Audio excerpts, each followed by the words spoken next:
साथियों, आप देखना शुरू कर चुके हैं बापू वार्ता न्यूज नेटवर्क। इसके पहले कुछ दिनों के पहले आपने नाम सुना होगा चर्चाओं में नीलेश राउत, जो स्वतंत्र उम्मीदवार है और गोरेगांव नगर पंचायत के नगराध्यक्ष के लिए भावी उम्मीदवार कहके कहलाए जा रहे थे और सोशल मीडिया में जो है सुर्खियों में थे। एक और देखा जाए तो इनका जो चुनाव चिन्ह है छतरी, और साथ ही साथ जो पूरे गोरेगांव शहर के युवा भाई है वह मौजूद है। आप देख सकते हो मेरे पीछे, यहाँ पे सारी जितनी महिला है, यहाँ पे युवा वर्ग मौजूद है और साथ ही साथ हमारे साथ में उम्मीदवार मौजूद है। आइए हम जानते हैं आज इंदिरा नगर में इनकी रैली निकली। रैली के दौरान इन्हें क्या महसूस हुआ है? क्या नाम है आपका? नमस्ते सबको, माझं नाव निलेश गोविंद राऊत, मी नगराध्यक्ष या पदाकरिता उभा आहे आणि माझं चुनाव सिंबल आहे छत्री आणि छत्री 6 नंबरची बटन आहे.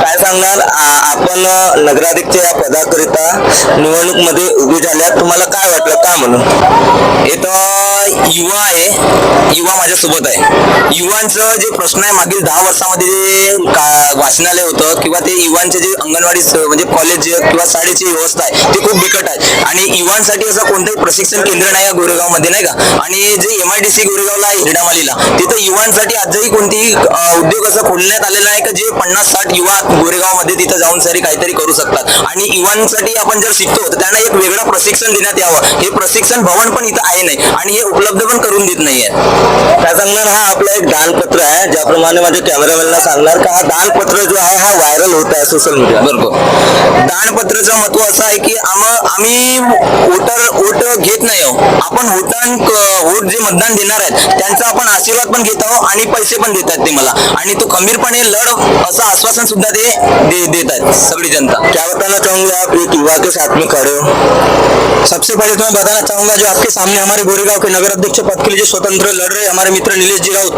इनको हमने एक विशेष पक्ष से दावेदारी इनके लिए मांगी थी क्योंकि वो हमारे कार्य क्षेत्र था, लेकिन वहाँ ये करके ठुकरा दिया गया कि तेरी उम्र कम है, तू 25 साल का है. तो मैं एक सवाल करना चाहता हूँ, जितने भी लोग मुझे चैनल पे देखेंगे उन सभी से एक मैं प्रश्न करना चाहूंगा, अगर इन नेताओं को 18 साल का बच्चा सीमा पे चलता है, सीने पे गोली खाने के लिए चलता है, शहीद होने के लिए चलता है, तो अगर 25 साल का युवा राजनीति करने क्यों नहीं चलता? इसका सवाल उन्होंने मुझे देना चाहिए. उसके बाद उन्होंने कहा तेरे पास 25-30 लाख रुपए यदि है, पार्टी फंड दे सकता है तो तेरे को टिकट देंगे, वरना तेरी टिकट काट देंगे. ठीक है, टिकट काट दी. तो मुझे एक बात मैं सबसे सवाल करना चाहूंगा कि एक गरीब के लड़के के अंदर अगर कोई व्यक्तिमत्व है, कर्मठता है, उसमें कोई विशेष गुण है राजनीति के, तो क्यों ना आगे? अगर जिसके पास लाखों रुपए करोड़ रुपए वही आगे आएगा, गरीब का बच्चा कहाँ मरेगा? भाई तुम्हारे तलवे चाटते रहेंगे क्या? दरिया उठाने के लिए पैदा हुए हम? हमारे अंदर कोई गट्स है, व्यक्तिमत्व हमारे अंदर है, समाज की सेवा करने की इच्छा है तो हम लड़ सकते हैं. यही निर्धार करके आपके सामने जो दान पत्र दिख रहा है ये पूरे समाज से हर एक व्यक्ति ने अपनी इच्छा अनुसार 100, 500, 1000 रुपए इन्होंने दान किए और वही पैसे से हम जो भी खर्चा लग रहा है प्रचार प्रसार का वो कर रहे हैं. हम किसी को एक भी वोट का 1 रुपया भी नहीं बांट रहे क्योंकि हमारा बाप इतना बड़ा नहीं है, कोई अमीर नहीं है, हम कोई करोड़पति की औलाद नहीं है. तो हम लोगों से नोट भी मांग रहे हैं और वोट भी मांग रहे हैं और जनता का आशीर्वाद हमारे साथ है. मुझे 100% विश्वास है कि नीलेश भाई जीत के आएगा. एक तरफ आपने नेताओं के ऊपर सवाल दागा है, यहाँ पे बड़े बड़े नेता है, राष्ट्रवादी कांग्रेस पार्टी हो या शिवसेना हो या एक तरफ भाजपा हो, ऐसा क्यों? हमारी एक जो कार्य क्षेत्र है, हमने कहा पहले भी कि एक विशेष पार्टी से हमने टिकट मांगी थी, क्यों वहाँ दावेदारी पेश की थी, लेकिन वही वो कट कर दिया कि आपके पास पैसा नहीं है 25-30 लाख रुपए. लेकिन मेरा एक ही सवाल है कि हमारे बीच में से अगर कोई नेतृत्व खड़ा हो रहा है तो उसको भी संधि मिलना चाहिए, नहीं मिलना चाहिए? अगर वो गरीब है तो इसका मतलब ये नहीं कि उसको दूर कर दिया जाए, उसको इग्नोर कर दिया जाए. तो इसका जवाब अभी जनता देगी. आने वाली 3 तारीख को आपको उसका जवाब मिलेगा, जरूर मिलेगा. क्या बताना चाहूंगे युवा के साथ आप खड़े हो? युवा के साथ हम खड़े हैं कि ये युवा आने को होना और गांव का विकास होने को होना, क्योंकि हम नगर पंचायत जाते हैं कोई समस्या लेके तो हमारी समस्या कोई सुनता नहीं. यहाँ है वहाँ है करके बता देते हैं, इधर गया उधर गया, हम कहाँ उनके पास जाते रहेंगे. इसलिए आज हमको युवा नेता चाहिए और सबके लिए विकास चाहिए, सब गाँव के लिए विकास चाहिए. गरीब ये कर सकता है, पैसे वाला नहीं कर सकता. आज पैसे के लिए उसको ठुकराया गया है बीजेपी के लिए, कौन सी भी बहने पार्टी के हो, लेकिन आज युवा क्यों चुना है? लड़ नहीं सकता क्या?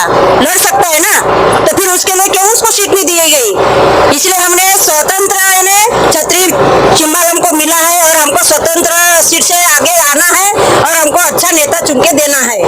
जिस तरीके से आपने कहा कि हम कई सारे पक्षों के पास दावेदारी मांगने गए, तो ऐसा क्या लगा कि पैसे की कमी या कुछ?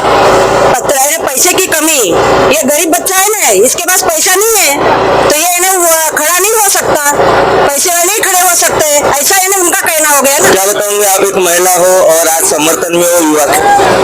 हमारा युवा नेता, जैसे कि आज ये एक युवा नेता खड़ा हुआ है, तो आगे इनको जिताना है और आगे चल के कोई दूसरा युवा नेता खड़ा होने की अपनी इच्छा रख सकता है और खड़ा हो सकता है। जैसे अब जैसे बड़े लोग खड़े होते हैं, तो ये कोई गरीब लोगों का लड़का खड़ा नहीं हो रहा है और गरीब लोग पीछे जा रहे हैं और बड़े लोगों के घर नेतागिरी चल रही है और उनके हाथ के नीचे रहना पड़ता है। इसके लिए अब गरीब नेता खड़ा हुआ है, तो इसको जिताना है हमको, यही इच्छा है। बड़े नेताओं का खात्मा होगा इससे। हो सकता है खात्मा। क्या बताना चाहोगे आप छतरी सिंबल को लेकर।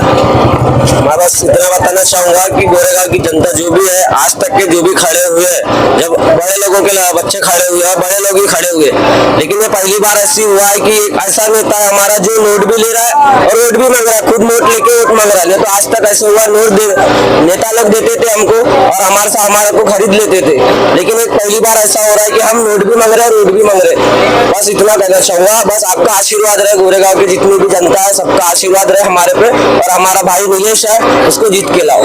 क्योंकि हमारे साथ में जिनका छतरी सिंबल है नीलेश राउत, यह जो है नगराध्यक्ष पद के लिए खड़े हुए चुनाव में गोरेगांव शहर में इन्होंने अपनी भूमिका रखी और बड़े बड़े नेताओं को मात देने की तैयारी में अभी 2 तारीख को जो चुनाव है उस दिन 3 तारीख को रिजल्ट पता चलेगा, उसके बाद में पता चलेगा क्या होता है। तो दर्शकों बहुत ही जल्द अगले पार्ट में मिलेंगे। मैं गोंदिया से देवेंद्र।